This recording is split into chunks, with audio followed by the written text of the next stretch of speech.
नमस्कार, आप देख रहे हैं टैक्स गुरु। मैं हूं प्रियंका संभव। टैक्स नहीं है उलझन, इस मोटो के साथ कोशिश होगी आपका ज्यादा से ज्यादा टैक्स बचाने की।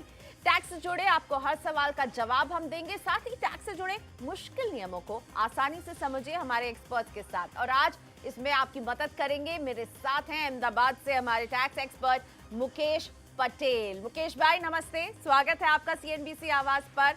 बहुत सारे हमारे पास सवाल हैं आपके लिए, और उससे पहले हम बताते हैं किन टॉपिक्स पर हम फोकस करेंगे। मुकेश जी आज हमको समझाने वाले हैं कि अगर आप अपने दोस्त या रिश्तेदार को इंटरेस्ट फ्री लोन देते हैं, या कई बार कंपनीज अपनी एम्प्लॉयज को देती है इंटरेस्ट फ्री लोन, तो उस पर टैक्स के लिहाज से किस तरह से आपको टैक्स चुकाना है, नोटिस पीरियड पूरा ना करने पर नई कंपनी के भरे गए मुआवजे पर क्या आपको टैक्स देना होता है या नहीं। Income tax appellate tribunal Ahmedabad ने एक अहम फैसला दिया, इसकी बारीकियों को हम समझेंगे। और साथ ही में अगर प्रॉपर्टी बेचते वक्त मकान मालिक की मृत्यु हो जाए तो प्रॉपर्टी बिकने पर किस पर होगी टैक्स की देनदारी। लेकिन सबसे पहले बात करते हैं इंटरेस्ट फ्री लोन्स की। जी हाँ, कई बार आपके दोस्त या आपके कोई रिश्तेदार आपको इंटरेस्ट फ्री लोन दे देंगे, लेकिन इस पर टैक्स के लिहाज से क्या करना होगा आपको। साथ ही में इस तरह के इंटरेस्ट फ्री लोन कई बार ऑर्गेनाइजेशंस अपनी एम्प्लॉयज को भी देती है। तो मुकेश जी ये बताइए, ये इंटरेस्ट फ्री लोन पर टैक्स किस तरह से देना होता है। एक तो जो इस तरह का लोन लेगा उसे, और जो ये इस तरह का लोन देता है, दोनों पर टैक्स की जिम्मेदारी क्या बनेगी। बिल्कुल प्रियंका जी, सबसे पहले तो किसी को इंटरेस्ट फ्री लोन देना, उसमें कोई भी दिक्कत नहीं है। ये ज़रूर समझिएंगे कि अगर आप ये लोन देते हैं और ये 20,000 रुपये से ज़्यादा अमाउंट है तो प्लीज़ इंश्योर कि ये चेक से दी जाए। कैश में ऐसी लोन आपको नहीं देनी चाहिए। और जो बंदा लोन लेता है इंटरेस्ट फ्री लोन, तो कई बार उसको मन में ये संशय रहता है, और कई बार ऐसा हुआ भी है कि इनकम टैक्स ऑफिसर ये कहता है कि भाई ये आपने जो इंटरेस्ट फ्री लोन लिया किसी और से, तो ये इंटरेस्ट फ्री लोन देने वाला जो शख्स है वो अगर ये इंटरेस्ट लेता तो उसको उसकी आय होती। तो ये काल्पनिक आय, जिसको हम नोशनल इंटरेस्ट कहेंगे, वो नोशनल इंटरेस्ट जोड़ने का प्रयास जो लोन देने वाला शख्स है उसके केस में इनकम टैक्स डिपार्टमेंट द्वारा कई बार किया जाता है। लेकिन उसके लिए जो सेटल्ड जुडिशियल पोजीशन है Priyanka ji, is very clear. हालांकि Guwahati high court, Delhi high court, कई हाई कोर्ट्स और ट्राइब्यूनल्स ने ये बहुत स्पष्ट रूप से ये प्रस्थापित किया है कि ये अगर मेरी अपनी पूंजी है और मेरी पूंजी को कैसे उसका वहीवट करना वो मेरे मन की बात है, वो मैं किसी को इंटरेस्ट फ्री देता हूं तो उस पर कोई नोशनल इंटरेस्ट नहीं लग सकता। तो इसमें कोई भी दिक्कत वाली बात नहीं है। इनफैक्ट कई बार जो शख्स आपको जिसको देना है वो अगर 50,000 से ज़्यादा आप देते हैं और वो गिफ्ट के तौर से देते हैं, वो रिलेटिव की डेफिनेशन में नहीं आता है, तो उसके हाथ में ये टैक्सेबल इनकम हो सकती है। पर अगर ये इंटरेस्ट फ्री लोन के तहत दिया जाए तो इस पर टैक्स लगने का कोई सवाल नहीं है। एम्प्लॉयर टू एम्प्लॉय के केस में हमें दो चीज़ें याद रखनी है। एक तो 20,000 रुपये तक की छोटी जो लोन होती है वो कोई भी पर्पज से दी जाए एम्प्लॉयर द्वारा एम्प्लॉय को, उसमें कोई टैक्स का सवाल नहीं है। 20,000 से ज़्यादा लोन के अमाउंट में इसको परक्विजिट माना जाता है, और इसका नियम आयकर नियम 3 के तहत ये इसका प्रावधान है कि जो भी स्टेट बैंक ऑफ इंडिया का prevailing rate of interest for the purpose of the loan, housing loan हो या एजुकेशन लोन हो, जो भी इंटरेस्ट का रेट है उसको इंटरेस्ट का रेट गिन के जितना कंपोनेंट इंटरेस्ट फ्री है उसको एम्प्लॉय के हाथ में टैक्सेबल गिना जाएगा। तो ये आपको ख्याल रखना है। इसमें एक ही एक्सेप्शन है, और वो बहुत अहम एक्सेप्शन है कि अगर एम्प्लॉय को कोई भी गंभीर रोग या बीमारी के लिए उसके एम्प्लॉयर द्वारा कोई लोन दिया जाता है, इंटरेस्ट फ्री भी हो, तो उसको टैक्सेबल परक्विजिट नहीं माना जाता। तो प्रियंका जी, ये नियम को ध्यान में रखते हुए इंटरेस्ट फ्री लोन देना या लेना आपको प्लान करना चाहिए। तो इंटरेस्ट फ्री लोन कैसे लिया जाए, कैसे दिया जाए, बहुत कुछ क्लैरिटी मिलती हुई। कीवर्ड है 20,000। 20,000 से ज्यादा की राशि अगर एम्प्लॉय को लोन देता है तो वो परक्विजिट माना जाएगा, और अगर आप अपने दोस्त या रिश्तेदार को दे रहे हैं तो चेक में दीजिएगा ये लोन। अब सवालों का सिलसिला शुरू करते हैं। राजस्थान के प्रतापगढ़ से कांति पटेल हमारे साथ जुड़ रहे हैं। नमस्ते पटेल जी, स्वागत है आपका। मेरे साथ मुकेश भाई हैं, आपकी मदद करेंगे। पूछिए अपना सवाल। नमस्कार मैडम। नमस्ते। मैं बच्चे का पिछले साल एमबीबीएस में एडमिशन करवाया था। उसकी 13 लाख रुपए सालाना फीस है। इस साल और आने वाले साल की फीस मेरे फादर इन लॉ और मेरी सिस्टर प्रत्येक 1-1 साल की देना चाहते हैं। क्या मैं उनसे डायरेक्ट गिफ्ट के रूप में से प्राप्त करके उसकी फीस डिपॉजिट करवा सकता हूं, या फिर वो उनकी फीस डायरेक्ट जमा करवा सकते हैं? क्या इनमें इनकम टैक्स और गिफ्ट टैक्स किसी के ऊपर लग सकता है क्या? कांति भाई, आपको फिक्र करने की कोई भी आवश्यकता नहीं है। आप दोनों में से कोई भी रास्ता चुनिए, आपको कोई दिक्कत नहीं होगी। अगर आपके ससुर या आपकी बहन आपके बेटे को जो 13 लाख की फीस उसके अकाउंट में पे करती है तो वो गिफ्ट है, लेकिन ये एग्जम्प्ट गिफ्ट की कैटेगरी, जो रिलेशंस एग्जम्प्ट हैं उसकी कैटेगरी में आ जाएगा, इसलिए इस पर कोई टैक्स लगेगा नहीं। एक आप भी इसको स्वीकार करके अगर देना चाहते हैं अपने बेटे को तो वो भी कर सकते हैं, क्योंकि आपको भी अगर ये गिफ्ट मिलती है और आप इसको री गिफ्ट करते हैं तो दोनों ट्रांजैक्शंस पर कोई भी इनकम टैक्स या गिफ्ट टैक्स की कोई लायबिलिटी आपके केस में खड़ी होगी नहीं। और अब सुमेंद्र मोहन जी की परेशानी दूर करते हैं। इन्होंने अपनी पत्नी के साथ को बोरोअर के तौर पर होम लोन लिया हुआ है, लेकिन जो प्रॉपर्टी है उसका रजिस्ट्रेशन केवल इनकी पत्नी के नाम पर हुआ है और इनकी पत्नी पूरी तरह से इन्हीं पर निर्भर है। हाउसिंग लोन जो है उसकी किस्तें जो हैं खुद सुमेंद्र जी चुका रहे हैं, इनकी सैलरी अकाउंट से ये कटता है। तो सुमेंद्र ये समझना चाहते हैं कि क्या मुकेश जी इन्हें सेक्शन 24 के तहत टैक्स छूट मिल सकती है? बिल्कुल प्रियंका जी, सबसे पहले तो समझने की बात यह है कि सोमेंद्र जी ने शायद अपने पत्नी के लिए एक सॉफ्ट कॉर्नर या ज़्यादा प्यार के कारण वो नाम उन्होंने रखा है वो प्रॉपर्टी डीड में, पर एक्चुअली जो भी इन्वेस्टमेंट का पैसा आया है वो खुद उनकी ओर से आया है। पत्नी she is a pure housewife, तो कानून की नज़र से सोमेंद्र जी ही इसके ओनर हैं। और इनकम टैक्स एक्ट में जो इनकम फ्रॉम हाउस प्रॉपर्टी का प्रोविज़न है, वो जो ओनर ऑफ प्रॉपर्टी है उसके केस में उसको ये इंटरेस्ट का डिडक्शन मिलता है अगर उसने लोन लिया है और उस पर वो ब्याज चुकाता है।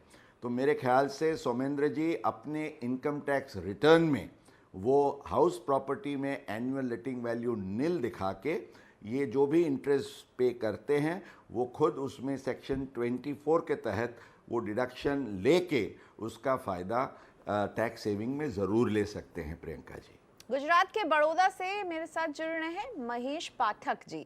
नमस्ते महेश जी, स्वागत है आपका। कैसे मदद करें आपकी? पूछिए अपना सवाल। हाँ मैडम, एक्चुअली मैं एक्स आर्मी से हूँ।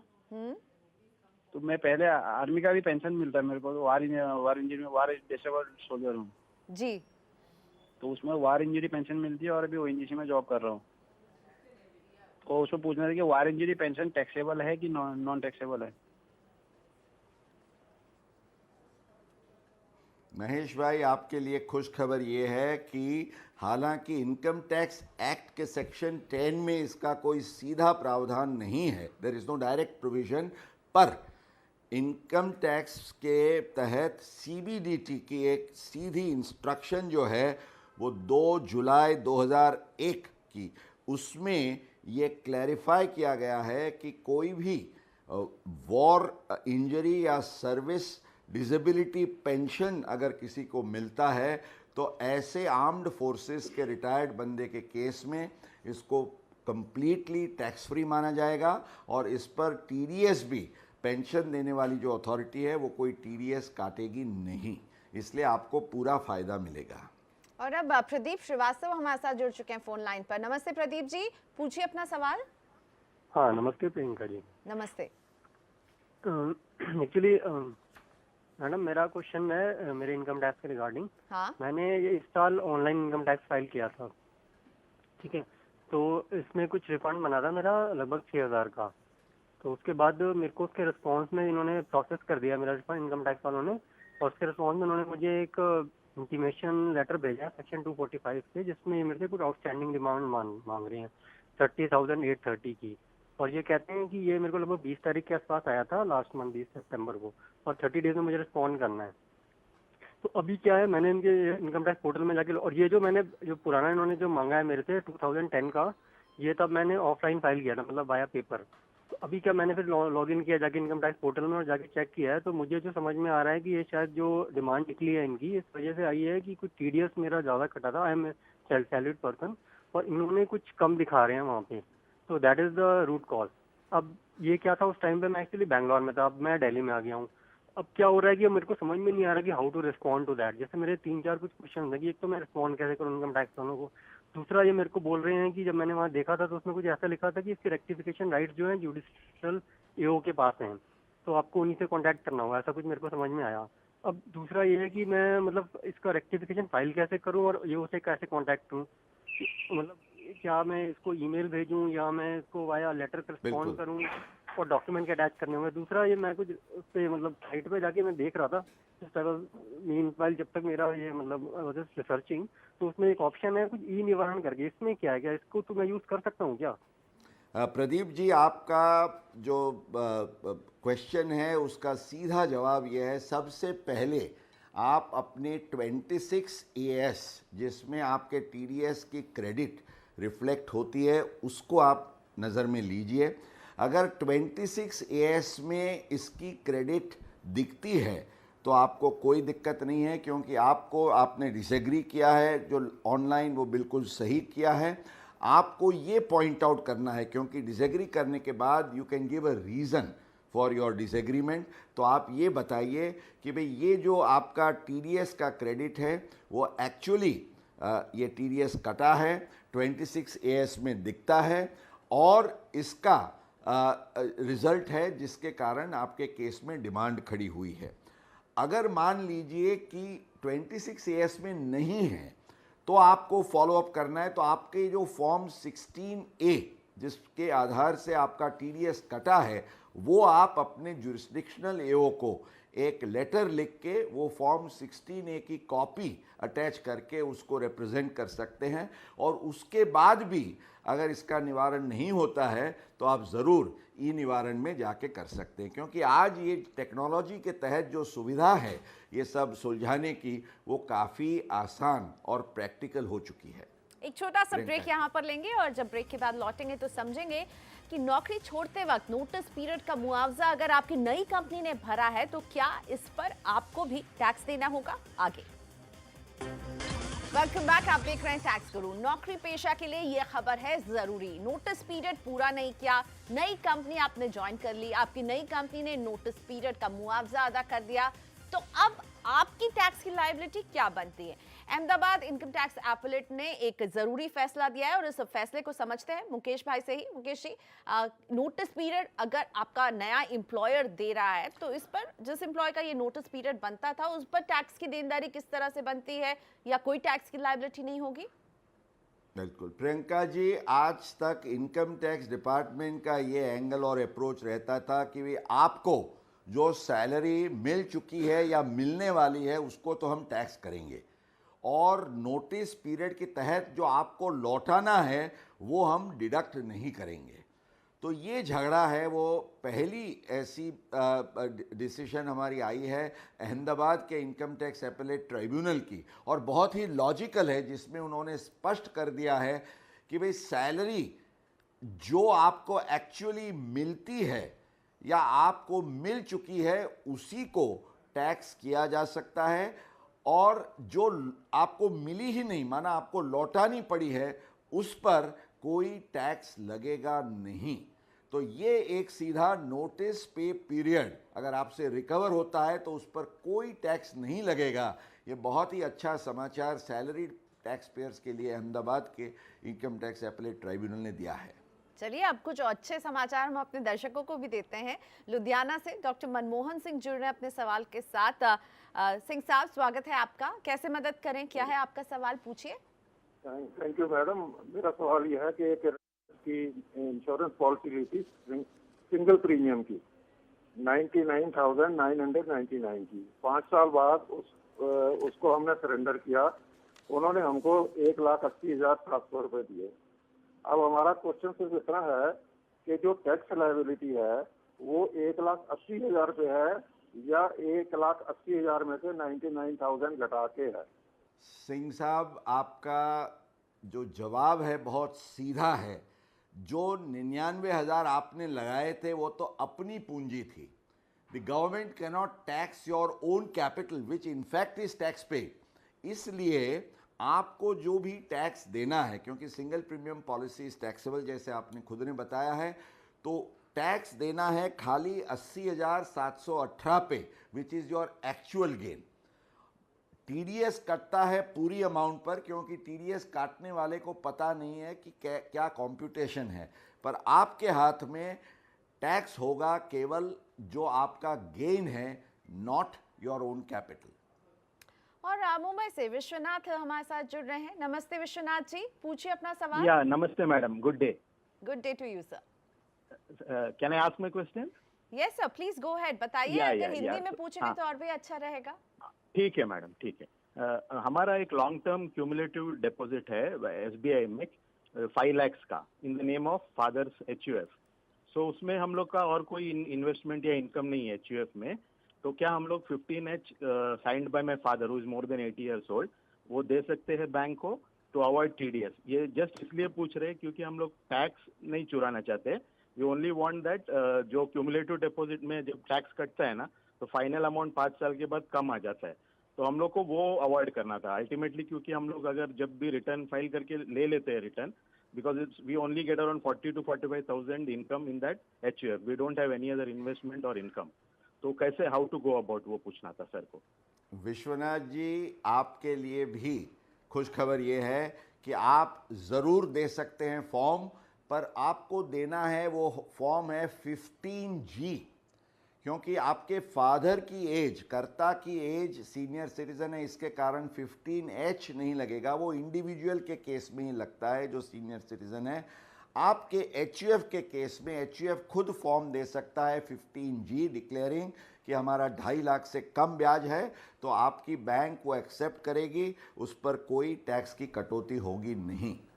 एक छोटा सा ब्रेक लेकर वापस आते हैं और ब्रेक के बाद हम समझेंगे कि अगर प्रॉपर्टी बेचते वक्त मकान मालिक की मृत्यु हो जाती है तो प्रॉपर्टी बिकने पर किस पर होगी टैक्स की देनदारी। आगे वेलकम बैक, आप देख रहे हैं टैक्स गुरु और मेरे साथ अहमदाबाद से आज टैक्स एक्सपर्ट मुकेश पटेल जुड़े हुए हैं। आपके तमाम सवालों का वो जवाब दे रहे हैं। नासिक से एक जैन से बात करते हैं। नमस्ते जैन साहब, कैसे मदद करें आपकी, क्या परेशानी आ रही है टैक्स को लेकर? मेरा प्रश्न ये है कि अगर कोई व्यक्ति वो अपने प्रॉपर्टी सेल की प्रोसेस शुरू की है, इसलिए उसने अपने किसी प्रॉपर्टी को किसी के नाम नहीं किया है और इस बीच उसकी किसी कारण से मृत्यु हो जाती है, तो उस केस में जो अगर बाद में वो प्रॉपर्टी बिकती है तो उसकी टैक्स की देनदारी किसकी रहेगी?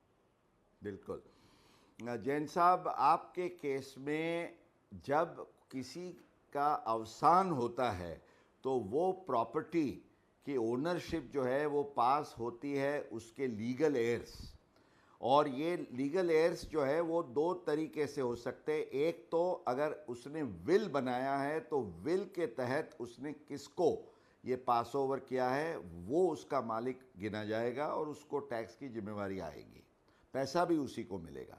अगर विल नहीं है तो जैसे आप जानते हैं कि हिंदू के केस में हिंदू सक्सेशन एक्ट के प्रावधान के अनुसार जो कोई भी व्यक्ति का अवसान होने के बाद उसकी वाइफ और उसके चिल्ड्रन, और अगर उसकी मदर है तो उसका भी उसमें भाग लगता है, तो वो हिंदू सक्सेशन एक्ट के प्रावधान के अनुसार जो भी उसके कानूनी वारसदार हैं उन लोगों के हाथ में ये प्रॉपर्टी का प्रोसीड्स आएगा और उनको टैक्स की जिम्मेवारी भी आएगी। थैंक यू मुकेश जी, आपने वक्त निकाला CNBC आवाज के लिए। और टैक्स गुरु में इसी के साथ हमें दीजिए इजाजत, लेकिन आप अपने सवाल हमें भेज सकते हैं tax@moneycontrol.com पर। सवाल के साथ अपना नाम और फोन नंबर भी हमें जरूर भेजें। तो हाजिर रहेंगे अब हम अगले हफ्ते आपका टैक्स बचाने के लिए। दीजिए इजाजत, नमस्कार।